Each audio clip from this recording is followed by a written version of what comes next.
ബിസ്മില്ലാഹിർ റഹ്മാനിർ റഹീം. Hello, welcome back. എന്നൊരു വിശേഷം, എല്ലാവരും ഹാപ്പി അല്ലേ? അപ്പോൾ ഇന്ന് ഞാൻ കാലത്തെ ബ്രേക്ക്ഫാസ്റ്റിന് ഒരു സ്റ്റ്യൂ ഉണ്ടാക്കാമെന്ന് വിചാരിച്ചത്. അപ്പോൾ ഇതിന് ഒരുപാടൊന്നും ഉണ്ടാക്കുന്നില്ല. മട്ടൺ സ്റ്റ്യൂ, ചിക്കൻ സ്റ്റ്യൂ, അങ്ങനത്തെ സ്റ്റ്യൂ ഒന്നുമല്ല. നമ്മുടെ വീട്ടിലുള്ള സാധനങ്ങൾ വെച്ചിട്ട് ഞാനൊരു സ്റ്റ്യൂ ഉണ്ടാക്കുന്നത്. അപ്പോൾ ഞാൻ ഇതിലേക്ക് ഗ്രീൻ പീസില്ലേ, നമ്മുടെ പട്ടാണി, അത് കുതിർത്തിട്ട് രാത്രി തന്നെ വെച്ചിട്ടുണ്ടായിരുന്നു വെള്ളത്തിലിട്ടിട്ട്. അപ്പോൾ അതിൽ നിന്ന് പകുതി മാത്രമേ എടുത്തിട്ട് ഞാൻ ഇട്ട് കൊടുത്തിട്ടുണ്ടോ. ഇതിന് അളവൊന്നുമില്ല കേട്ടോ. ഏകദേശം ഒരു 2 കപ്പോളം ഞാൻ കുതിർത്തിട്ട് വെച്ചിട്ടുണ്ടാവും എന്ന് വിചാരിക്കുന്നത്. അതിൽ നിന്ന് 1 കപ്പോളം ഞാൻ ഇട്ട് കൊടുത്തിട്ടുണ്ട്. ബാക്കി എങ്ങനെ മാറ്റി വെച്ചിട്ടുണ്ട്. ഇൻഷാ അല്ലാഹ് മറ്റൊരു ദിവസത്തേക്ക് കറി ഉണ്ടാക്കാൻ വേണ്ടിയിട്ടാണ്. അപ്പോൾ ഇതാ ഞാൻ പൊട്ടാറ്റോ അതിലേക്കൊന്ന് ഇട്ട് കൊടുക്കുന്നുണ്ട്. പൊട്ടാറ്റോ എല്ലാം കുറേ നാളായി കൊണ്ടുവന്നിട്ട്, അപ്പോൾ അതിൽ നിന്ന് വലിയ പൊട്ടാറ്റോ തന്നെ എടുത്തിട്ട് അതിൻ്റെ തൊലിയൊക്കെ എടുത്തിട്ട് അതിങ്ങനെ പീസാക്കുന്നില്ല. എന്നാൽ ആ പൊട്ടാറ്റോയിലോട്ട് നിറച്ചങ്ങോട്ട് വരികളൊക്കെ ഇട്ട് കൊടുക്കുന്നുണ്ട്.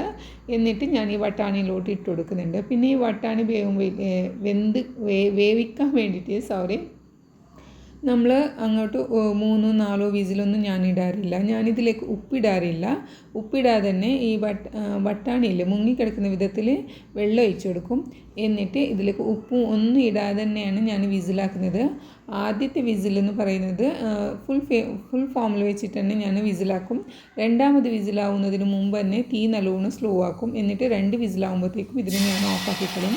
എൻ്റെ വട്ടാണിയും പൊട്ടാറ്റോയും ഒക്കെ നല്ല വെന്തിട്ട് തന്നെ എനിക്ക് കിട്ടിക്കോളും. ഇനി ഞാൻ ഇന്ന് കാലത്തെ ബ്രേക്ക്ഫാസ്റ്റിന് കൽത്തപ്പ ഉണ്ടാക്കുന്നത്. അപ്പോൾ ഈ കൽത്തപ്പത്തിനുള്ള മാവ് ഞാനൊരു ദിവസം മുന്നേ രാത്രി അരച്ച് വെച്ചിട്ടുണ്ടായിരുന്നു. അങ്ങനെ അതും ഞാൻ കൂടി ഇവിടെ ആക്കുന്നുണ്ട്. പിന്നെ ഞാൻ ഈ കൽത്തപ്പം നല്ല തിക്കായിട്ടുള്ള കൽത്തപ്പം എനിക്കിഷ്ടമല്ല. അപ്പോൾ അതിൻ്റെ സെൻറ്ററിൽ നിന്ന് എടുത്തിട്ട് ചട്ടി ചൂടായിട്ടുണ്ടാവല്ലോ, അപ്പോൾ ഇങ്ങനെ സൈഡിലോട്ട് ഇങ്ങനെ ഒഴിച്ചു കൊടുക്കും. അപ്പോൾ നല്ലൊരു തിന്നായിട്ടുള്ള കൽത്തപ്പനെ റെഡിയാക്കി കിട്ടിക്കോളും. പക്ഷേ ബാറ്റർ നല്ല തിക്ക് തന്നെ ഉണ്ടാവും കേട്ടോ. പിന്നെ ഈ വട്ടാണി കറിക്കില്ലേ, ഈ സ്റ്റൂവിലേക്ക് അരച്ച് കൂട്ടാൻ വേണ്ടിയിട്ട് ഞാൻ 1 കപ്പോളം തേങ്ങ എടുത്തിട്ടുണ്ട്. പിന്നെ ഇതിലേക്ക് 1 കൈപ്പിടി മല്ലിച്ചപ്പ് എടുക്കുന്നുണ്ട്. പിന്നെ ഇതിലേക്ക് 2 ടേബിൾ സ്പൂണോളം തൈര് ഒഴിച്ച് കൊടുക്കുന്നുണ്ട്. പിന്നെ ഇതിൽ സീക്രട്ട് ഇൻഗ്രീഡിയൻസ് എന്ന് പറയുന്നത്, ഇതിലേക്ക് ഉള്ളി ഞാൻ ബരിസ്റ്റയില്ലേ, നമ്മൾ ബിരിയാണിക്കൊക്കെ ഉണ്ടാക്കിയിട്ട് വെക്കുന്നത്, അങ്ങനെ ഉള്ളി ഫ്രൈ ആക്കിയിട്ടാണ് ഇതിൽ ഞാൻ ആഡ് ആക്കുന്നത്. എന്നിട്ട് നല്ലോണം അരച്ചെടുക്കുന്നുണ്ട്. അരച്ചെന്ന് പറഞ്ഞാൽ നല്ല പേസ്റ്റ് രൂപത്തിലല്ല, ഒരു ചെറിയൊരു തരിപ്പൊന്നും ഉണ്ടെങ്കിൽ ബുദ്ധിമുട്ടില്ല. അങ്ങനത്തെ ഒരു എന്നാൽ ചമ്മന്തിയേക്കാളും കുറച്ച് കൂടുതലായിട്ട് അരഞ്ഞിട്ട് വേണം. അങ്ങനത്തെ അരപ്പൊന്ന് അരച്ചിട്ട് റെഡിയാക്കിയിട്ട് വെക്കുന്നുണ്ട്.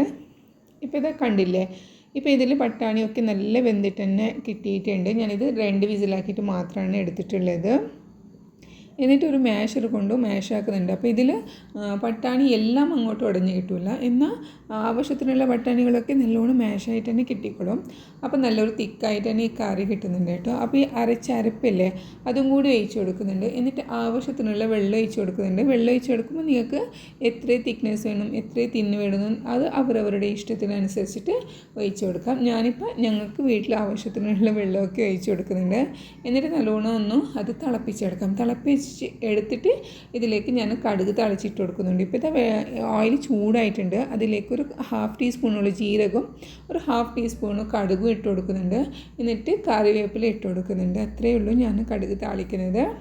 നിങ്ങൾക്ക് വേണമെന്നുണ്ടെങ്കിൽ ഇതിലേക്ക് ഉണ്ടമുളകില്ലേ, അതും കൂടി പൊട്ടിച്ചിട്ട് കൊടുക്കാം കേട്ടോ. നല്ല ടേസ്റ്റാണ്. പിന്നെ എരിവ് അത് നിങ്ങൾ നോക്കിയിട്ട് ഇട്ട് കൊടുക്കാം. പിന്നെ ഇതിലേക്ക് ഞാൻ പച്ചമുളക് ആഡ് ആക്കിയിട്ടുണ്ട്. സോറി, വിട്ടുപോയതാണ് പറയാൻ.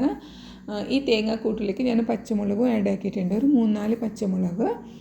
ഞങ്ങൾക്ക് അത്ര എരിവും മതി, അതുകൊണ്ട് ഞാൻ അത്ര ഇട്ട് കൊടുത്തിട്ടുള്ളൂ. പിന്നെ എക്സ്ട്രാ ഇതിലേക്കൊന്നും ഞാൻ ആഡ് ആക്കുന്നില്ല. അങ്ങനെ ഇവിടെ കൽത്തപ്പം എൻ്റെ പട്ടാണി സ്റ്റ്യൂവും റെഡി ആയിട്ടുണ്ട്, എൻ്റെ ടിഫിനും റെഡി ആയിട്ടുണ്ട്. ഇനി എന്തെങ്കിലും ബ്രേക്ക്ഫാസ്റ്റ് കഴിക്കാം. അപ്പോൾ നിങ്ങൾക്ക് എൻ്റെ ഒരു വെജിറ്റബിൾസ് സ്റ്റ്യൂ ഇഷ്ടമാവുകയാണെന്നുണ്ടെങ്കിൽ സബ്സ്ക്രൈബും ആക്കാം, ലൈക്കും ആക്കാം. അപ്പോൾ നെക്സ്റ്റ് ഇങ്ങനത്തെ ഈസി റെസിപ്പീസ് ആയിട്ട് ഞാൻ വരാം. Thank you. Take care. By.